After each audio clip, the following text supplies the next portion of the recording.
Hello and welcome to Emirates 24/7. Lots coming up tonight. Securing our seas. We'll tell you about the new steps being taken to prevent pirate attacks here. Plus, Battle of the Barrel. How will lower oil prices affect the UAE's bottom line? And in the black, will Research in Motion sell part of BlackBerry? But first, while much of the world's economy is hitting doldrums, business for Somali pirates continues to be profitable. The International Maritime Bureau says there have been close to 70 Somali attacks and 13 hijackings this year already. Now, these numbers may be lower than 2011's figures, but officials say they have to be ever vigilant.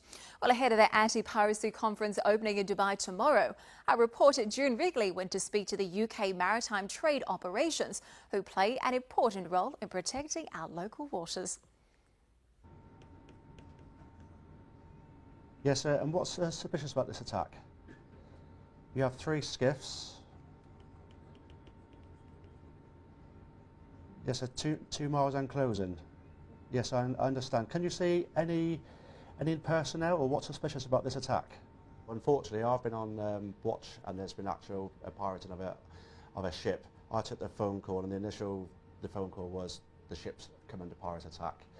At the time, I heard the shots being fired from the pirates, and it was quite scary, to be honest. I had to calm myself down, try calm the master down, just a scary situation with all the shots being board, and then the line went dead.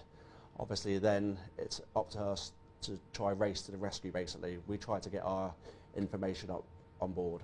From a small office in Dubai, the UK Maritime Trade Operations serves as the primary point of contact in the region for merchant vessels when under attack, as well as when out of danger.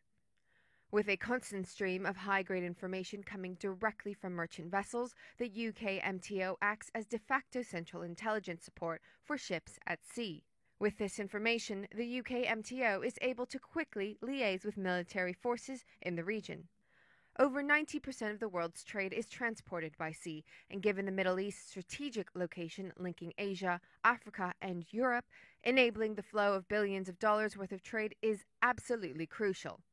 This whole area in red to orange is the high risk area, and it starts at the southern end of Suez and ends up here at the Straits of Hormuz, goes over to the southern tip of India and down to 7 degrees south. On top of that, there's the voluntary reporting area, which is the UK voluntary reporting area, and that continues up into the Arabian Gulf. Ships are encouraged, it's voluntary, to report whenever they come into the area, and 70 or so % of those ships do that. Once they're in the area, they then report to us at least once every 24 hours so that we can see where they are and they can report any issues they might have. The whole area is 2.6 million square miles, so it's larger than Australia, for example, so it's a very large area. Piracy worldwide reached an all-time high in 2011 as 544 attacks against ships were reported to the International Maritime Organization, a jump of 11% from 2010, of which nearly half occurred off East Africa. According to the IMB, in the first 3 months of 2012, there have been over 40 Somali pirate attacks, and over 140 seafarers continue to be held in captivity. The financial cost to global trade is estimated at up to $12 billion annually. I think most people in Europe don't realise just how much trade flows both to Europe and away from Europe and through the Suez Canal and out. Therefore, while they read a lot about piracy, they don't recognise just how many issues there are and threats there are to shipping, not just in the Gulf area, but throughout the world. And while our focus is purely on our high-risk area, the fact that we enable trade to flow freely keeps the cost of goods down. With such high stakes, not only in terms of traded goods, but human lives, as the threat of piracy increases, so does international cooperation. The causes of piracy originate onshore, but it's very clear to the international community that maritime piracy has no place in the 21st century. June Wrigley, Emirates 24/7. Thanks, June. Well, tomorrow sees leading government and private sector counter-piracy and shipping experts meet for 2 days in Dubai to discuss ways of making the high seas safer. Well, here to tell us how piracy is being tackled and what else needs to be done is John Huggins, the director of Oceans Beyond Piracy, an American NGO that focuses on ways to respond to maritime piracy. Welcome to the show this evening. Thank you for joining us. Well, thank you for having me on. No, our pleasure. I know it's a busy week for you for the conference, so thank you for coming in today. Now, obviously, a very difficult situation. What do we need to do in terms of encouraging greater engagement around the globe to deal with piracy? Do we need to change the rules of engagement when dealing with these pirates? I think when we look at the response to piracy, we look at three different questions. Is the response effective? Is it sustainable? And is it equitable? And I think the question last year was the effectiveness. I think you could argue that it was not effective. We had 800 seafarers being held. We had many ships being taken, going up every year. I think you can argue now, because the numbers are down, that we do have an effective response. But I think the next question you have to ask, is it sustainable? It's a very expensive program. It involves a lot of private security and a lot of very controversial things. And then finally, the equitability piece. Are the right people paying for it? Do we need more regional involvement? Do we need a greater industry participation? So these are some of the questions that we're looking at right now. So tell me, is it sustainable? Do we have the right people and the right ways of tackling this? I think that no one is happy with the current system, let me put it that way. I think industry does not want to see things like private armed guards. They do not want to see those institutionalized because there's liability concerns and they want to go back to a more normalized maritime traffic. I think also that it's been a very expensive adventure for Western navies to deploy vessels off the coast of Somalia, and they're looking for more of a regional involvement to be more sustainable. Okay, all about cooperation across this part of the world. Now, of course, last month we saw EU forces launch their first attack on Somalian pirates on their own soil. Now, do you think we'll see more of this in the future? Is this the best way to deal with pirates? I guess I'll answer the second part first. Being a foundation, we are looking for a rule of law response. So obviously the best answer for us would be that we create deterrence through a prosecution of pirates that is fairly institutionalized. We would not want to see, I think, what the EU strike represents as a failure in that system, but perhaps a necessary step at this point to be able to demonstrate this. So I think that it was more of sending a message this time, and I think that if it's going to be continued, I think you'll see the pirates have been very adaptable to now. I think you'll see that it will be very difficult to continue along those lines. So essentially you're saying there are more effective ways of dealing with pirates than this method? Yes, but I think, again, probably a necessary tool for right now, at least to send a message. But I think in the future we need to look towards rule of law as a solution. Absolutely, making sure we can constantly adapt. Now, just how big of a problem is piracy at the moment? Obviously, we have seen figures come down somewhat this year. So in terms of hostage victims, in terms of the economic damage it's doing to our world, what kind of figures are we looking at? Well, we released our economic cost of piracy report. And again, as you mentioned, the figures were closer to around $7 billion this year. And I think $5.3 billion of that was paid by industry, and then the other 1.5 by international navies. So it's expensive, but I think the maritime industry is huge. And from what we've heard, these losses are not going to drive a change in the industry or a change in routing. I think what is more, and you alluded to it, what's more important is the human cost. We had over 1,000 seafarers taken last year. We've had over 500 taken this year. The length of being hostage is longer and longer. 6 to 9 months is normal now. I think also we're seeing that we're better documenting the violence that they faced during this long time. So I think there's still a human tragedy that is happening on the Somali coast that we need to be aware of. So in terms of really tackling the root causes, the problems of Somalian pirates, how can we try and do this when you consider there really isn't a stable government in Somalia? I think it has all to do with better governance ashore. And a lot of that, I think, relies on economic development and building up those institutions. And again, the theme of this conference is public and private partnerships. And this is where I think that we could see some cooperation that's going to move things forward. For economic development, for example, who is better at doing that than industry itself and creating jobs? Whereas the development of certain organizations and oversight responsibilities for better governance, that has to be done by governments. Mm-hmm. So in terms of the cooperation, do you think we need more finance? Do you think we need, obviously, the new jobs in there? I guess the investments in Somalia. Right, and when we looked at the amount of money that's being spent, like we said, around $7 billion, Most of that is on things that need to be done every year. So that will be a continuous outlay by both shipping industry and governments. And what we would like to see is just some of that money now move to a longer-term sustainable thing so that we can make the investments and so we can lower that $7 billion figure over the next few years. Absolutely, but if companies are wanting to invest in Somalia, if people are wanting to help there, it's obviously a very dangerous climate to enter at the same time. How can they be assured of safety even if they're trying to invest in the country? It seems like a catch-22, I guess. I think you're right. It's very difficult right now for investments, but I do think that there's some optimism on the horizon. What we see is what they're calling the end of the transition, the adoption, hopefully, of a constitution for all of Somalia. We've seen things like the London Conference on Somalia, which took place in March, also another conference in Istanbul. We've seen private industry such as DP World and our organization as a private foundation and others are coming forth now to start investing. So there are hopeful signs, but you're right, it's still a very big challenge. Well, hopefully light at the end of the tunnel. Well, John, thank you so much for joining us this evening. Good luck at the conference this week. Thank you very much. Thank you. Well, plenty still to come tonight on tonight's show. We'll find out why lower oil prices could change government spending in the year ahead. Plus, why more international firms are looking to buy Middle East startups. Stay with Dubai One. Welcome back to Emirates 24/7. $80 a barrel. That's where Emirates Airline President Tim Clark would like to see oil prices rest this year. At this level, he says it would restart global recovery. But governments across the Gulf rely on strong prices to balance their budgets. And this month's sharp fall in prices has concerned some analysts.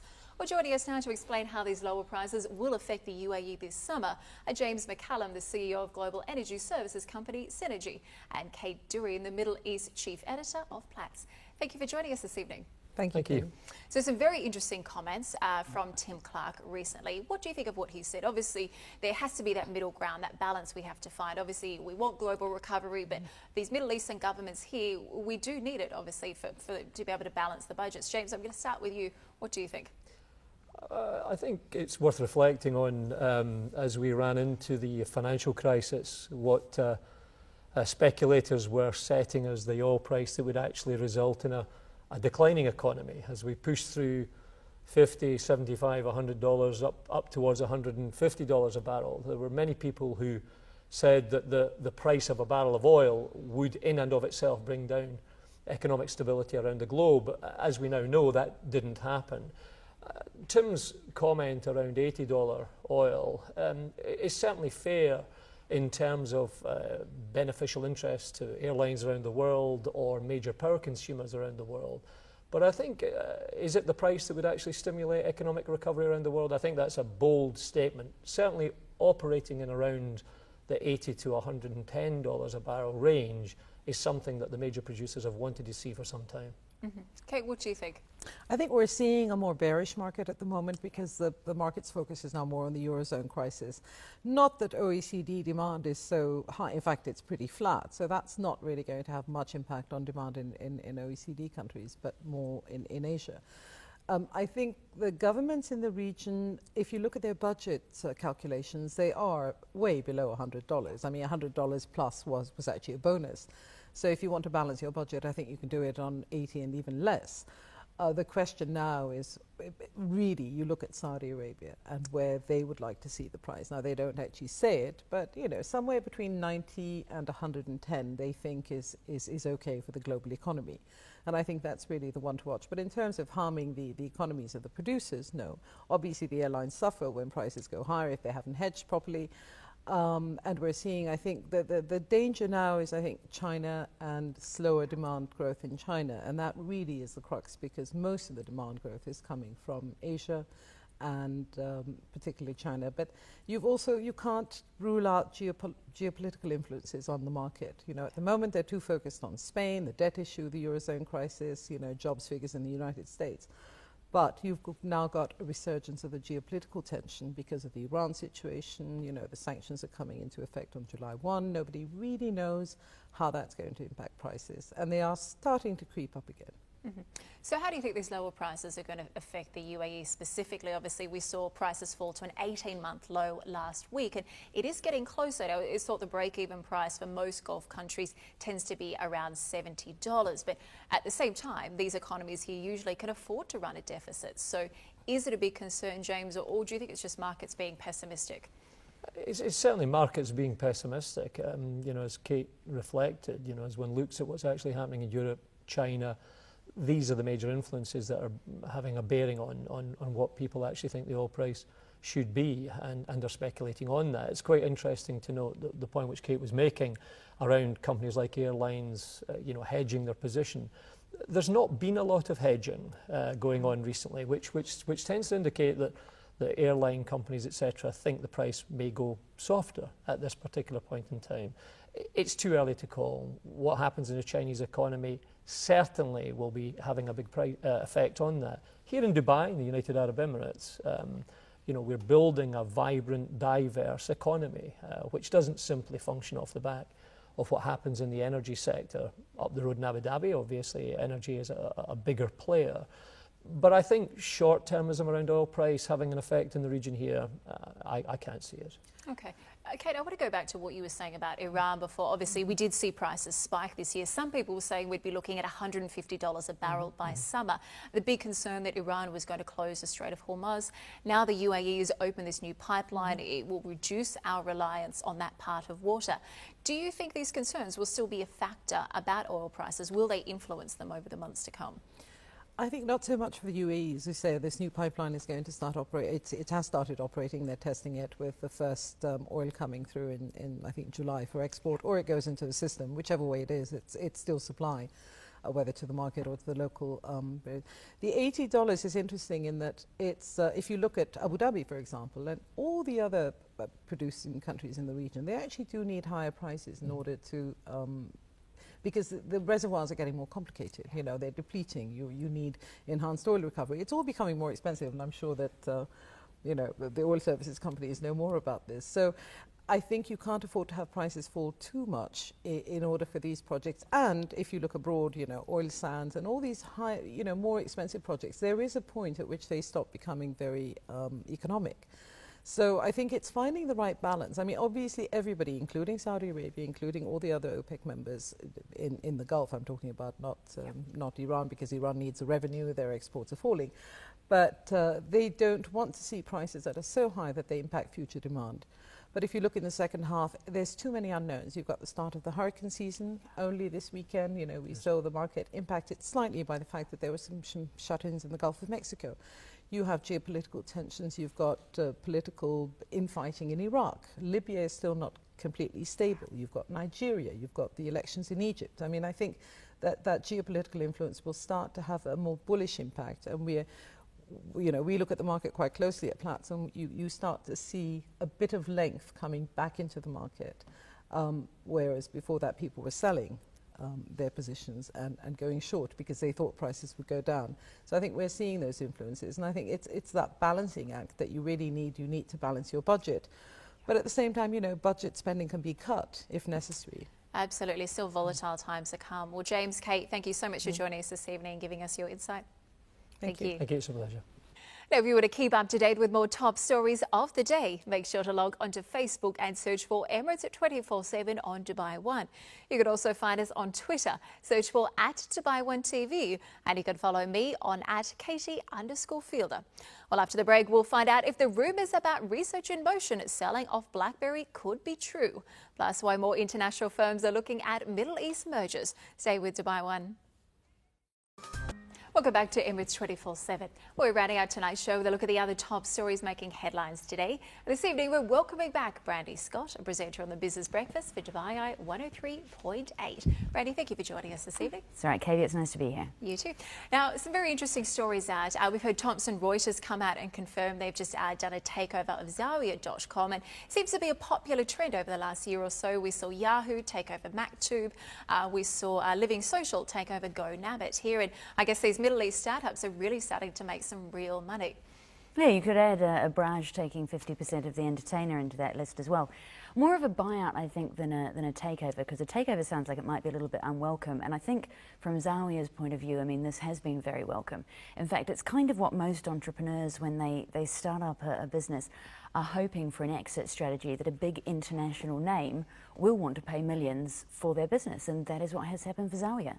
Absolutely. I think they have around, 750,000 users a month, and we don't know the exact details of the deal just yet, but it's still thought around 40 million, I think most people are looking at today. It's certainly become very profitable for them. Do you think it will change sort of their direction at all? Obviously, working with someone like Thomson Reuters now, a big international name. Do you know what? It's hard to say. We've been speaking to the regional managing director of Thomson Reuters, Russell Howarth. We were talking to him on the Business Breakfast this morning. We were asking him if, jobs would be safe at Zawiya, if all of the parts of Zawiya would keep going, and he said yes. And he made the very good point that they bought Zawiya because they like the business, not because they're looking to sort of stop any of it, shut down any of it. They like it. That's why they've bought it, and what they want to do is actually expand it. So thumbs up there. Now, another story getting a lot of interest this week, BlackBerry. Research in Motion not doing so well. Stocks falling, I think, to a 7 or 9 year low this week. And they seem to be facing so many challenges. Handsets getting older, delays with the new BlackBerry 10, and going up against Apple. They really seem to be struggling in a world where Apple really is sort of setting the benchmark for these smartphones. What's going on at the moment? I think we're seeing a massive shake-up, actually, Katie. I mean, I think we're going to see for the rest of this year a lot of change in the mobile landscape. In fact, we already have. If we look at the fact that BlackBerry used to be sort of the de facto device for corporates, that has started changing a bit. Although, funnily enough, here in the UAE, BlackBerry's still got a really, really strong market share. We've been looking at some new research out from the guys at Effective Measure, and it shows the really strong penetration that BlackBerry does have in the UAE market. But certainly Apple is moving in there. We've got the Apple 5 that is rumoured, the iPhone 5 rumoured to come out this year. Galaxy, of course, has come out with the S3. PR people must be ecstatic that the press has picked up and has started running with the whole idea of the iPhone killer for a name. And for BlackBerry, it really is a game of trying to claw back some of that share. Absolutely. As you were saying, Galaxy S3 doing so well. I think they're looking to hit 10 million by July. And you really do compare it with BlackBerry, compare it with even Apple. When I was back in Australia earlier this month, I think I would have been the only person on the dinner table with a BlackBerry.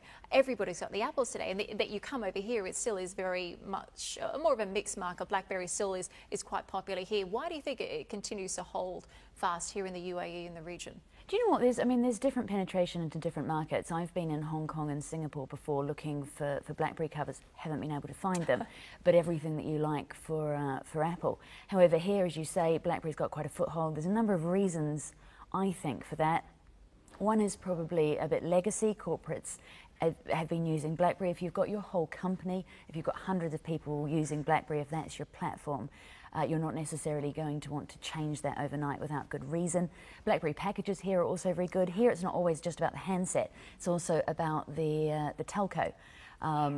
Data, roaming, a lot of really reasonable packages for BlackBerry means that it has a lot of take-up because it works out, well, it can work out quite cost-effective to use. And the other point I think here is that BlackBerry has ended up, possibly accidentally, really capturing the youth market, and that's because of the free texting on BBM. Absolutely. I'm on BlackBerry for the BBM. I think I'm cheap, but it's so easy. I think you try the WhatsApp with the Apple, it's just not quite as easy. Which side are you on? Apple, BlackBerry, Samsung? I've got both. I've got both an Apple and a BlackBerry. There you go. Well, Brandy, thank you for joining us this evening. Appreciate your thoughts. Cheers. Thank you. Well, before we go, let's take a look at tomorrow's News Today, the front page stories you'll be waking up to on Wednesday morning. Gulf News reports that Turkey is threatening a military response to any border violation from Syria. Well, over its 7 days, they're reporting that a superhero theme park is set to open in Dubai. Khaleej Times reports that South Korea has decided to halt Iranian oil imports.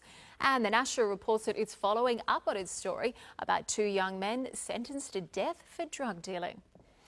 Well, that's all we have time for on this evening's show, but join us again on Wednesday night. We'll be taking a look at animal welfare in the UAE as reports of private zoos continue to increase across the Emirates. We'll also be speaking with Dubai Zoo about their plans for a brand new safari park. But for now, from all of the team here at Emirates 24/7, it's goodbye.